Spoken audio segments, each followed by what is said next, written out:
Good morning and welcome in. This is 5 Clubs on Golf Channel. You are a vital part of our game. Thank you for having me on. All the way to the green. It was, whoo, boy, was that fun. I've always wanted to be on 5 Clubs. Thanks, Gary. And you're always welcome, Rory. Even at 7 a.m. on a Wednesday, you're going, what are you doing? Is this a re-air? No, we are live, coming up early on a Wednesday. This is our getaway day. We call it Little Friday around here. It's nice to have you with us, not only on Golf Channel, but also you will hear us on PGA Tour Radio. That is Channel 92 on Sirius XM. I'm Gary Williams. You know this program is presented by Century Insurance. They want to be right by you when it comes to answering all of your business insurance needs, plus all the investment they make in the game of golf, which is deep at every level, from the first tee to the United States Golf Association to the PGA Tour. Very proud to have them present this program every single day. And this is going to be, I hope, an interesting and educational show, and I won't be providing the education. Mike McCartin, who is the co-founder of the National Links Trust, is going to be joining me here in just a little bit. People who aren't familiar with them, they lease and operate 3 golf courses in the greater Washington, D.C. area. It was founded in 2019, and now they find themselves in a very perilous position because the National Park Service and the Department of the Interior and the Trump administration has terminated their lease. And really, this is not about taking sides, and a lot of people have already because this story broke about a month ago, but it's more about educating everybody on, if you're unfamiliar with what it is that they do and who is involved. It's a pretty impressive group of people who are lending their minds and their hearts and their skills to the National Links Trust. And then a little bit later on, Renee Powell, who is one of the great trailblazers in the game of golf. Today, she will be the recipient of the Award of Merit from the National Golf Course Owners Association. And she is somebody who grew up around a facility that her father helped build in Ohio. And so today she'll receive that. Of course, big day. The show opens officially this morning. I used to love doing shows, live shows. I know Golf Today is going to be there. Eamon and Damon will be there on the showroom floor of the PGA of America merchandise show. It's great when the doors open. There's nothing like it. Say it with me, Damon Hack. 10 miles of show aisles. One thing about last night's TGL, before I get to some thoughts, and then Michael McCartin will join me. Watching TGL last night, man, Jupiter Links. And I will say that maybe, I don't know, the history's brief. I mean, God, I love Matt Berry. He's great at what he does. I love when he says, this is the greatest thing that's happened in TGL history. It's brief, but he's not wrong. But you could argue that last night, Justin Rose pulled off the greatest shot in TGL history. And this is somebody in an illustrious career in indoor, outdoor. If you don't want to count it, I mean, truly, it doesn't count as an albatross, but it did there. From 235, and LA takes Jupe Links out to the shed. Jupe Links has been out to the shed a lot. And you see Tiger, who, you know, is there to support his team, and obviously he can't play. And TGL, I think it's fun that they show these guys walking in, kind of like, hey, what do they wear going to work? Like they do with the NFL and the NBA. And I saw Tiger walking in. He had on a sweatshirt and some jeans, which is kind of his go-to look. And then when he walks out, he's dressed like a player because that's who he is. And I will say, like, I like his line. And you'd be like, well, you're just saying that because it's him. If I didn't, I wouldn't say anything. I wouldn't bash anybody because that's Bush League. I like his line, but it's kind of like a baseball manager wearing a uniform, and he's never going to pinch hit or take a swing at the plate.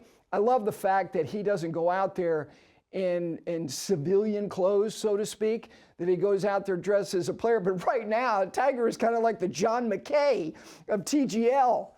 You're going, who is John McKay? He was the first coach of the Buccaneers in 1976. They went winless, and a reporter asked him about the execution of his team after a game, and he said, I'm all for it. One of the great post-game lines in NFL history. All right, let's get to some thoughts here just to start this program, because tomorrow, Scottie Scheffler's season of 2026 will begin at the American Express. And if you consider what he's done over the last 4 seasons, it's heady stuff. It's a production level that we haven't seen, and we're going to give you context here in just a couple minutes. But for me, I try not to get hysterical. Look, I am certainly vulnerable to being, prone to get wrapped up in a moment and recency bias, because it is an epidemic, particularly for on-air gasbaggery, of which I've been a member of that fraternity for quite some time. We do it. We're prone to it. But when you think about him, I want you to think about some things that maybe you're unfamiliar with, and they were early indications for me.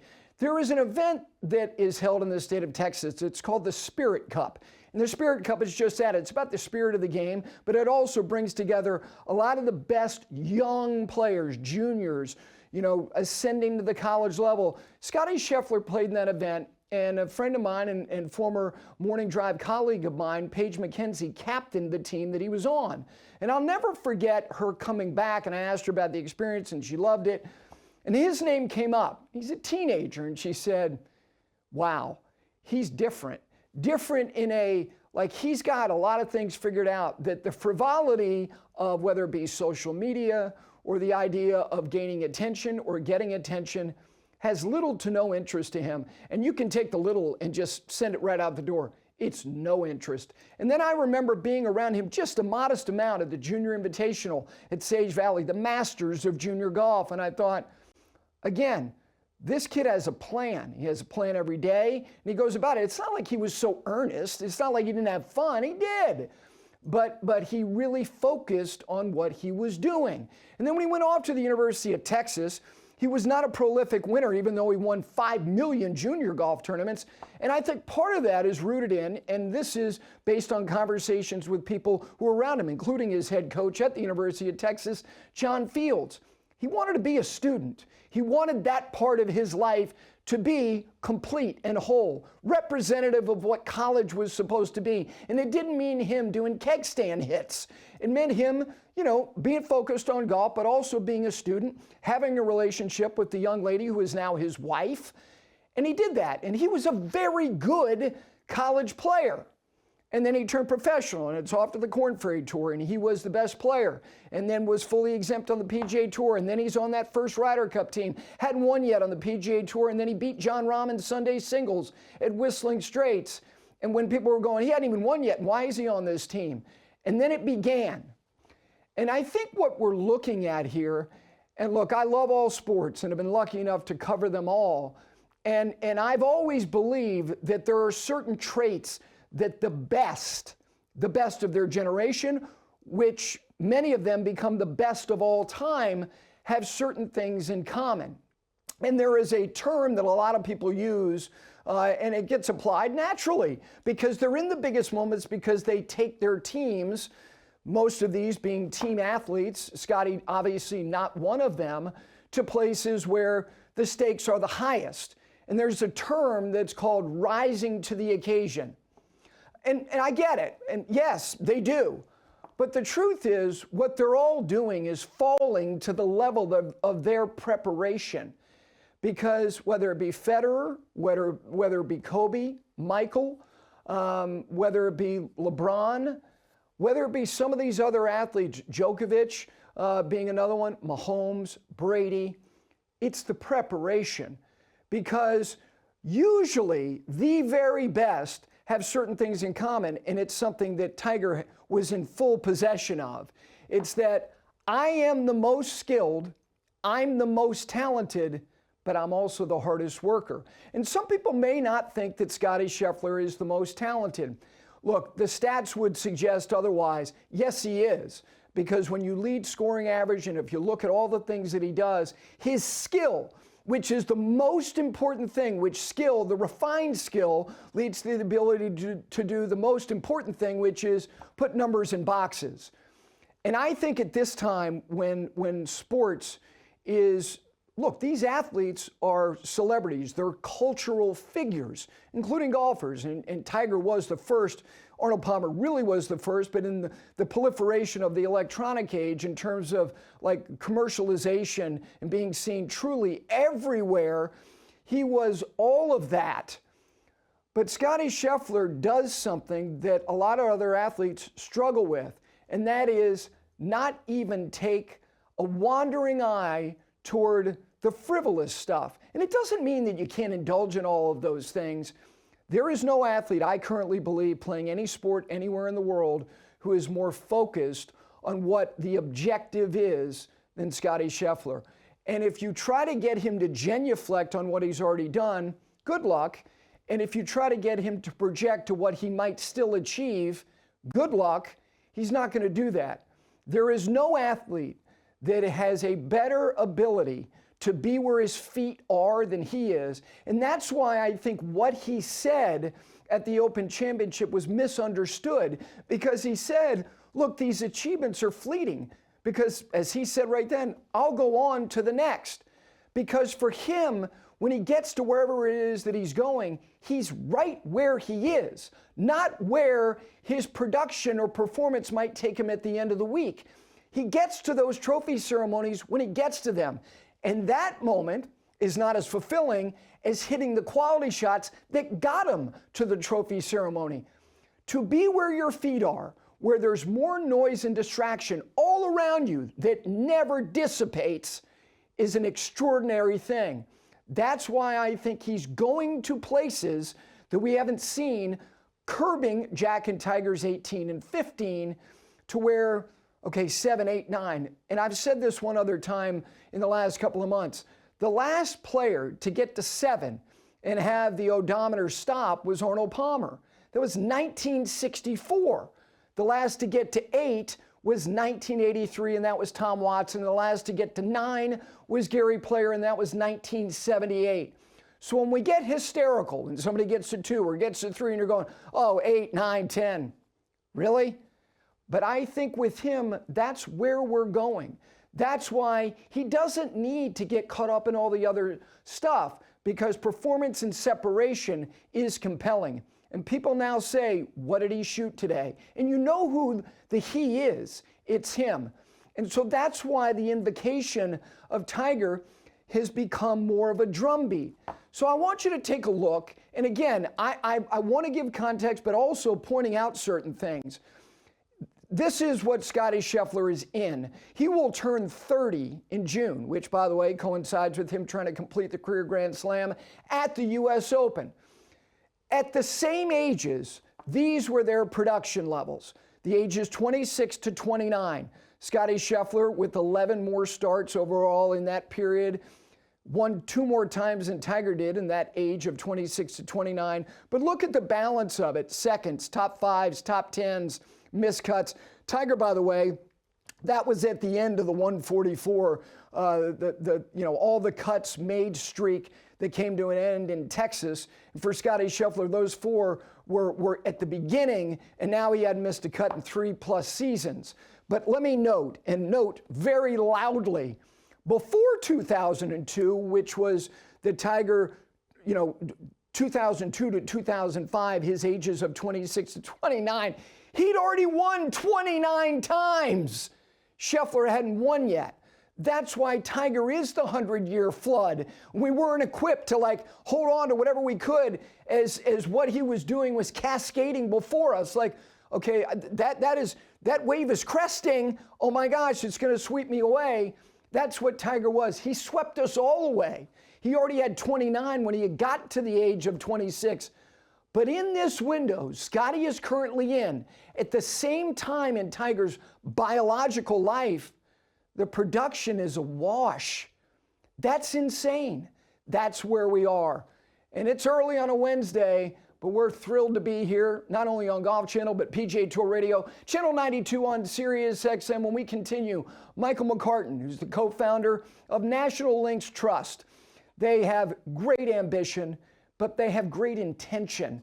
And now they find themselves in a very unusual position as their lease was terminated right before the end of the year by the Trump department by virtue of the National Park Service and the Interior Department. This is about understanding who they are, what they do, and what might be next. And a little bit later on, Renee Powell will join us as she receives another very deserving honor from the National Golf Course Owners Association today. And picks and dogs. Great to have you with us. We're back with Michael McCartin of the National Links Trust right after this.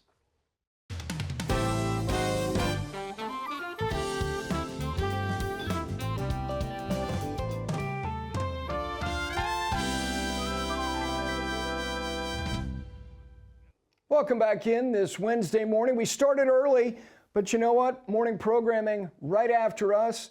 The Smiley Show. Looking forward to watching that. And then the Vanity Index as well that follows. It's great to have all this morning programming here on Golf Channel. Of course, you can listen to us as well on PGA Tour Radio. That is Channel 92 on Sirius XM. This segment brought to you by Peter Millar. So you're saying, I think I could pull off that sport coat. Why wouldn't you try? You can get it at Peter Millar and petermillar.com. This cashmere turtleneck, you can do that too. I can promise you. I don't know that I'm pulling it off, but you can. Anything you need, Peter Millar has. It's a lifestyle brand. It is the platinum standard when it comes to getting anything you need on or off the golf course. All right, joining me in just a moment is Michael McCartin, who's the co-founder of the National Links Trust. And I just want to share with you so people have some idea of, okay, I've heard about them. What exactly do they do? Let me just share with you before Michael joins me what their mission and vision is. It was founded by golf industry veterans Will Smith and Mike McCartin in 2019. The National Links Trust is a nonprofit organization dedicated to positively impacting the community and changing lives through affordable and accessible municipal golf. National Links Trust has achieved this mission by teaching life skills and career readiness, providing family and community programs, investing in our courses and facilities through a series of restoration projects undertaken through a 50-year lease with the National Park Service. The National Links Trust first project, the nation's capital project, is focused on the extraordinary opportunity to rehabilitate the municipal golf facilities in Washington, D.C., Rock Creek Park Golf, Langston Golf Course, and East Potomac Golf Links. And right before the end of the year, they issued this statement because the lease was terminated. The National Links Trust is devastated by the Trump administration's decision to terminate our 50-year lease with the National Park Service since taking over stewardship of Rock Creek, East Potomac, and Langston courses 5 years ago. The NLT has consistently complied with all lease obligations as we work to ensure the brightest possible future for public golf in Washington, D.C. We are fundamentally in disagreement with the administration's characterization of NLT as being in default under the lease. We have always had a productive and cooperative working relationship with the National Park Service and have worked hand in hand on all aspects of our golf course operations and development projects. So joining me now, the co-founder, as I mentioned, Mike McCartin, who has got quite a resume in terms of his investment in his professional life into the game of golf. Undergraduate degree in economics from Duke, graduate degree in master's in landscape architecture at the University of Georgia, taught there as well. He has been an associate for Tom Duke with his design team, and of course, his heart and soul poured into the National Links Trust. Michael, good morning. Thank you for taking a few minutes. How you doing? I'm good. Thank you. Thanks for having me. Well, I appreciate you doing this. And look, our objective, and when I say our, it's me and you here, and it's more you than me, is really to give people an education on what it is that you do, what you're currently being able to do, and what the road ahead might look at. That's what we're trying to do here, is provide people an understanding of what it is that you do. So we'll get to where you are right now, but explain to everybody how the National Links Trust came to be and why you made the choice. And you're in a position to have choices in life with your background. Why did you choose to do this, co-found this, and what was the objective when you first started the National Links Trust? So yeah, National Links Trust was started in 2019. There was an opportunity for a long-term lease for the 3 Washington, D.C. golf courses, East Potomac, Rock Creek, and Langston. I am a Washington, D.C. native. I grew up in Arlington, Virginia. I learned to play golf at East Potomac as a kid. My dad would take me to the driving range there.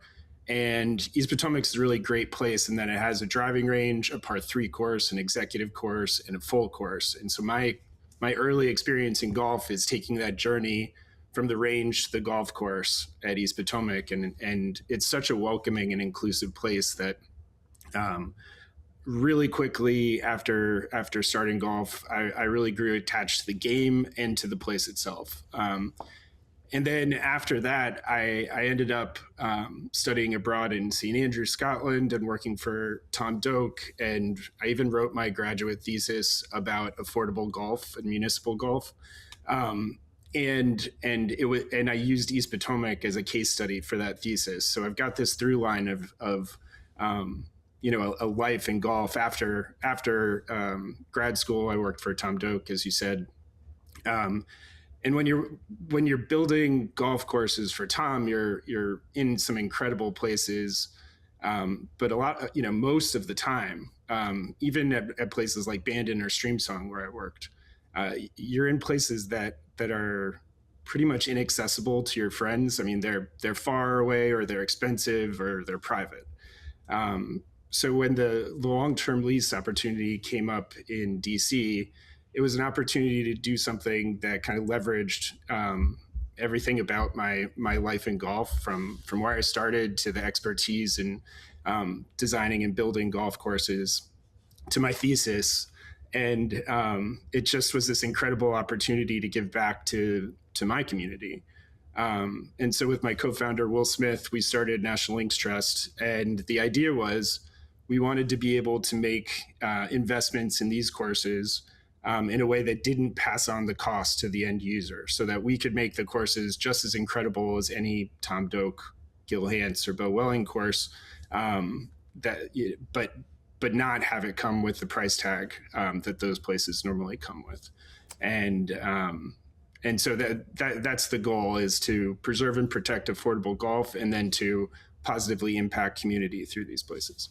So you mentioned some of those names: Tom Doak, Gil Hance, Bo Welling, lending their time, a lot of pro bono work being done, in addition to the fact that you have an advisory council, an auxiliary board of people, if you look at their profiles, the intellectual firepower, the golf intelligentsia that you have attracted, that are lending time to these projects, to this mission, is wildly impressive. But now you find yourself in a position where the administration, through the National Park Service, right before the end of the year, terminated the lease. Did you get the sense when the administration changed, and I've talked to your CEO and had a long conversation about trying to understand this the best I could, is that your relationship with the National Park Service is good, and those people haven't necessarily changed. When did you sense change? When did you sense that maybe your mission and their objectives were not copacetic? That's a really good question. It's one of those things that happens slowly, but then all at once. I would say that it started to change late summer of this past year. And then I don't think that any of us actually envisioned something like the termination happening until it happened. It's always felt like there's a really good potential alignment between us and the administration. Obviously, we both care about Washington, D.C. and creating great golf for the citizens of D.C. And, certainly we've assembled a great team, as you mentioned, whether it's architects or people, in the game, that are all invested in seeing, great things happen at these courses. And obviously we know that the president loves golf, and he has the ability to move mountains, whether it's, through cutting red tape or fundraising or other things, and just his golf, expertise in general. So it felt like there's a good ability or a good alignment to have some sort of partnership that could do together what, better than either of us could do on our own. It just has not come together. And like I said, getting the default letter and the termination letter was a shock, honestly. And so it's definitely a difficult situation. Michael, the idea of being able to achieve, a resolution that hopefully could allow you to keep doing and driving what the mission is with the, again, like I said, with the investment of some of the best golf course designers in the world. I know that you have people that are part of your team that have access to the guy that has the most access. And so is that one of the things that's trying to be achieved? Look, every administration, when it changes, faces change and objectives may change. But when it comes to getting to the person you mentioned, the President of the United States, you have access to the people who have access to him. Is that one of the things you're trying to pursue, that hear us out? Not that we don't respect the Department of the Interior or the National Park Service, but hear us out. Absolutely. I think that is the number one goal, is to have a conversation about the ways that, the opportunities in front of us to work together. And we would love nothing more than to meet with the president and talk with him about what we can do together here. We haven't been able to have that yet. And I do think that given the opportunity, it would be clear that there's a great overlap in terms of our interests. We're absolutely looking to build the same quality of golf in DC. And, as national parks and as, long time public courses in the city, I think we want the same thing for the communities and the people that play at the courses as well.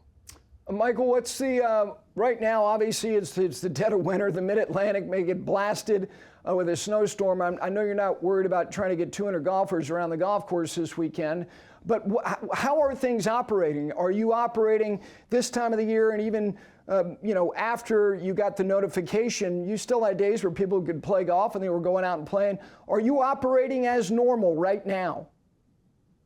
We're operating, I wouldn't quite say it's as normal, but we're continuing to operate. We're in a bit of a limbo right now, honestly. We are trying to figure out what the next steps are. I think the administration, Department of the Interior, are trying to figure out what's coming next as well. Our mission is to provide affordable and accessible golf to the citizens of the DC area, and we want to continue to do that as long as we're able to. So we're going to. We also have more than 100 employees, even at this time of year, and there's a lot more golfers than you'd think braving the frigid conditions and playing golf, even through the winter here. So, we're hopeful that while we continue to operate the courses in the short term, that we're able to come to a long-term agreement with the administration, where we can preserve our mission here in DC and continue to pursue these projects. Mike, last thing, people hear me say, Tom Doak and Gil Hansen, give everybody an update on where these projects are in terms of the things that they're lending their time and their expertise to. Where are these three different projects as far as their timelines? So we started the compliance process, which is the federal government speak for permitting, essentially, for the Rock Creek process on the first day we took over our lease. And here we are 5 years later. We are through that process, but it took a long time. We're under construction at Rock Creek. And so we were in the middle of starting the vertical construction there. We were going to build a new clubhouse and driving range at Rock Creek. And Gil Hansen was going to redesign the golf course into one big 9-hole course, a par 3 course, and practice facility there. The original course was designed by William Flynn, and it's this really exciting opportunity to bring something back that's been lost over time. So that was underway and is now stopped. The Langston and East Potomac processes were in permitting, and so they were always going to be slated to go in kind of sequence from Rock Creek first, Langston second, and East Potomac third. So each of the architects has a master plan, and we are in the process of putting together all of the construction documents, et cetera, that would be necessary for the permitting at the other two. Well, you got a lot of people who became aware of the situation, obviously, with the announcement of the termination of the lease. I know there's been a fair number of things that have been written about it. And as you know, look, you don't live in a silo. There have been other municipal golf courses that have found themselves in a perilous, vulnerable position. I know Ben Crenshaw has poured his heart and soul into Lions Muni down there in Austin, Texas. There have been others. We will certainly stay on top of this. What we were trying to do, and you did it for us, give people kind of a baseline understanding of who you are, what you do, and where everything is currently. We will stay in touch. And when things that are noteworthy, love to have you back on to continue to educate everybody as to what is going on with the National Links Trust. Thank you so much for taking the time. Thank you for having me. Really appreciate it. You bet. Michael McCartin, I'm telling you, I'm looking at that auxiliary council and advisory board, and I'm going, okay, this person's more impressive than the last person. It's quite a list of people. And the people you don't see who you know are investing in this, including charitable dollars as well, there are a lot of people very dedicated to the National Links Trust. All right, we're going to take a break. When we continue, somebody who understands, as well as anybody, challenges that can be faced in the industry of golf or trying to play golf. Renee Powell is going to receive an award of merit today from the National Golf Course Owners Association, which she richly deserves. She is in 15 halls of fame already. We'll get her perspective on this latest award, but also her life's journey and how the challenges of being first may not appear to be a challenge to a lot of people. Like, I'd always love to be first. I don't think it's that easy. Renee Powell's going to join me when we continue here. Plus, dogs and picks on a Wednesday. Nice to have you with us. Golf Channel and PGA Tour Radio, Channel 92 on Sirius XM. Back with Renee Powell right after this.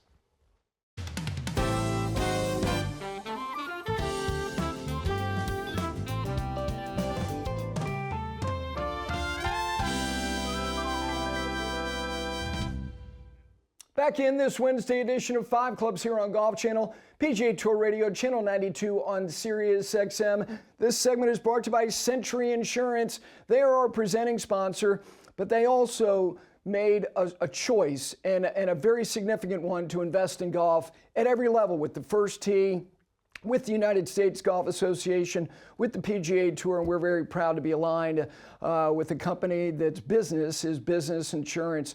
The person who's joining me now has done extraordinary things in her life, and they've all revolved around a game that came into her life at a young age. And if you look at the profile of Renee Powell, she will be the recipient today of the National Golf Course Owners Association Award of Merit in 1967.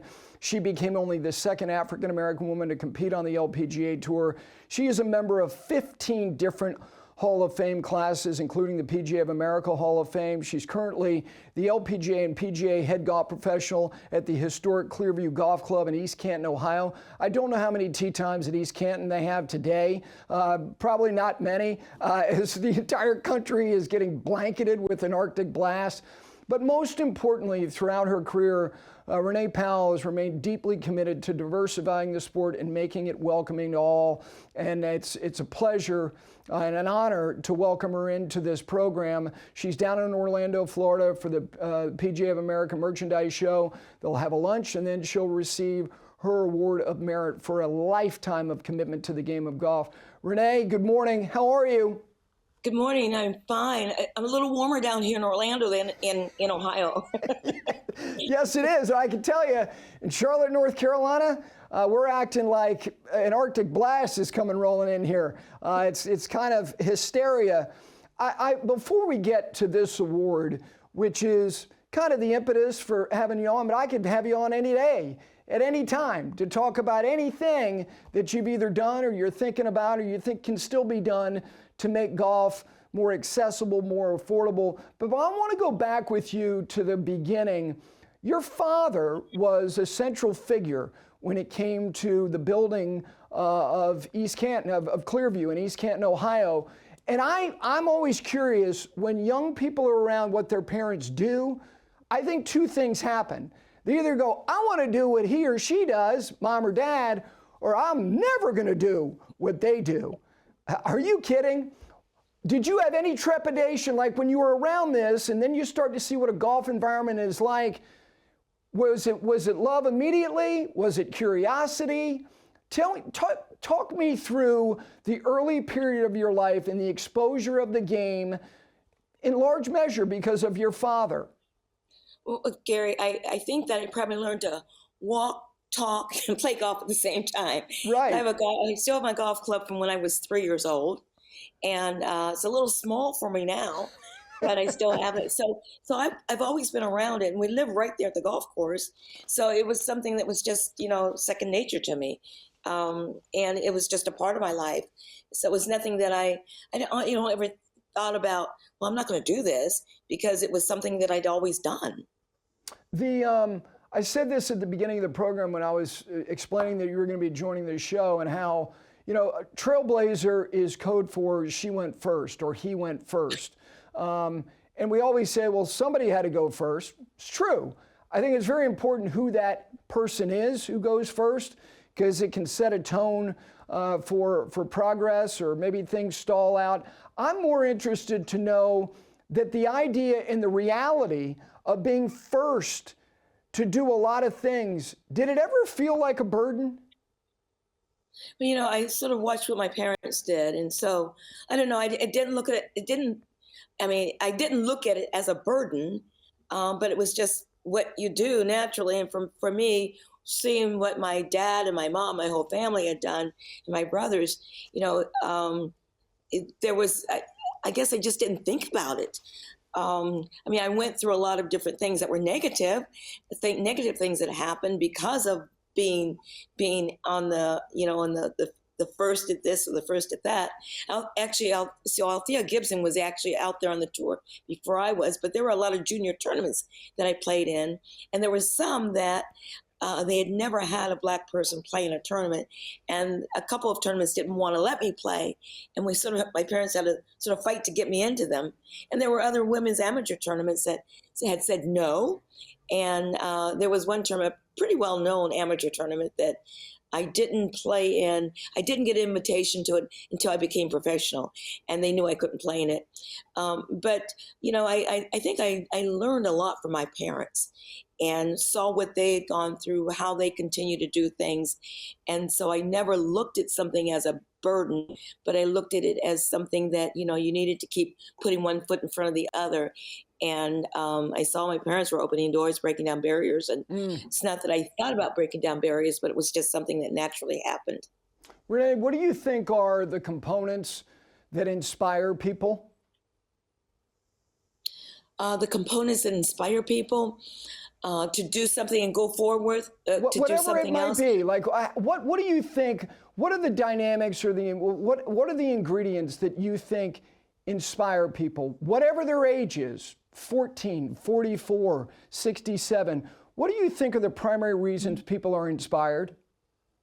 Well, I think it's something that if they get involved in something that they love, and if you're talking about youngsters, they need to see someone that looks at them that will inspire them. Yes.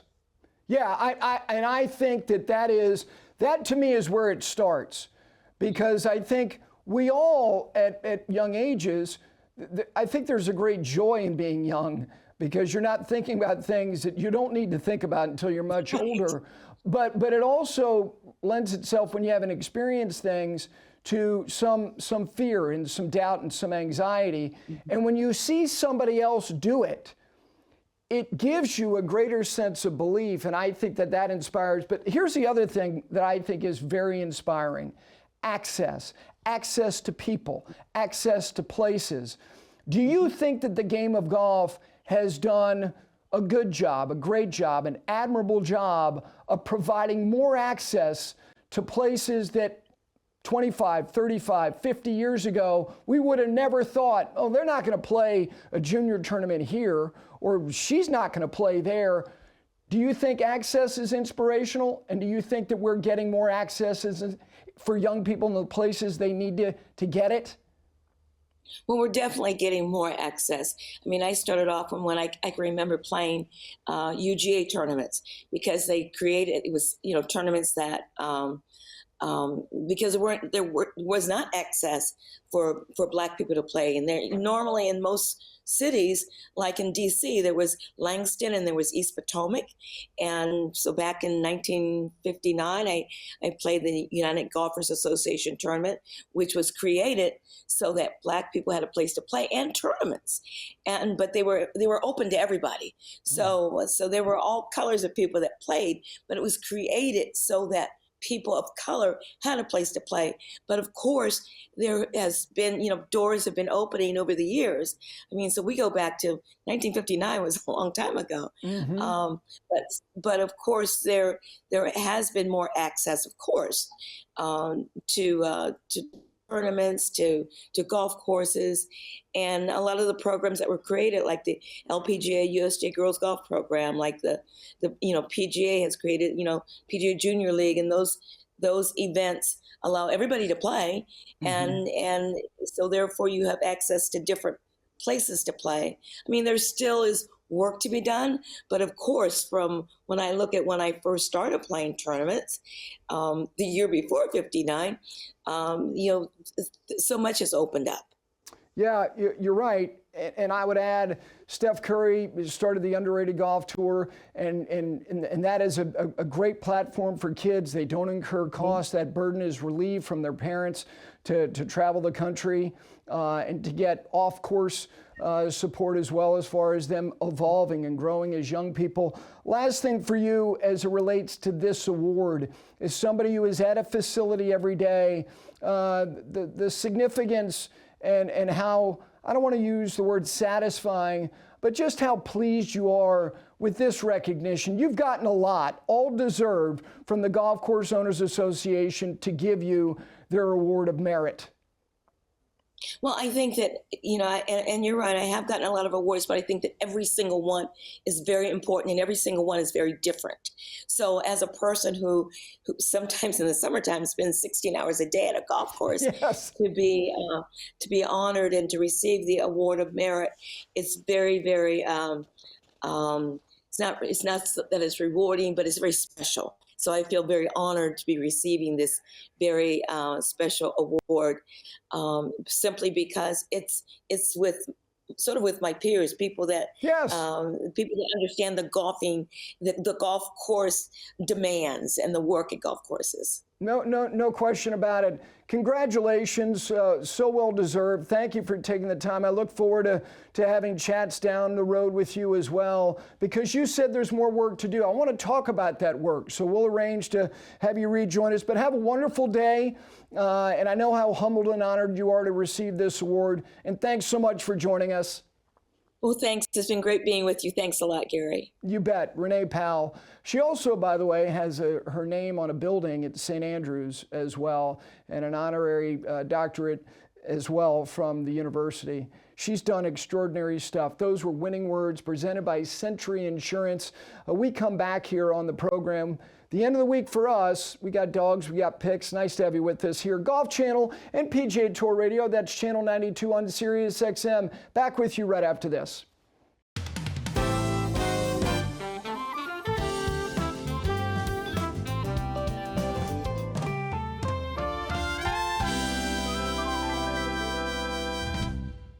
Back in on this Wednesday, Golf Channel, PGA Tour Radio, Channel 92 on Sirius XM. As you know, we end Wednesdays with picks and dogs, the greatest creatures. If you have a dog that you take to the golf course, watch golf with, whatever it may be, video, pictures, send them to us. It is dogs@fiveclubsgolf.com, and this segment brought to you by Peter Millar. So if you think you can go 50 shades of beige like this, cashmere, layered, come on, you can pull it off. Don't know that I am. My gosh, do I feel good. Peter Millar and petermillar.com. All right, let's get to the dogs. Let's release those hounds. That is Sammy. That is Grant Snyder's dog. Sammy and Grant are playing around at 12 Shores Golf Club in Logan, New Mexico. Look at Sammy go in those wide open spaces. That is Bo, Don DeLorenzo's dog. He's the general manager at Gavilan Golf Course. It's a 9-hole public golf course in Gilroy, California. Bo is a 6-year-old black lab and loves to greet the customers at Gavilan Golf Course. That is Archie. That is Aaron Grabo Fetter's dog. Archie is a 9-year-old sheepadoodle. That is at the Chileno Bay Golf Club in Cabo San Lucas, Mexico. And there's Maisie.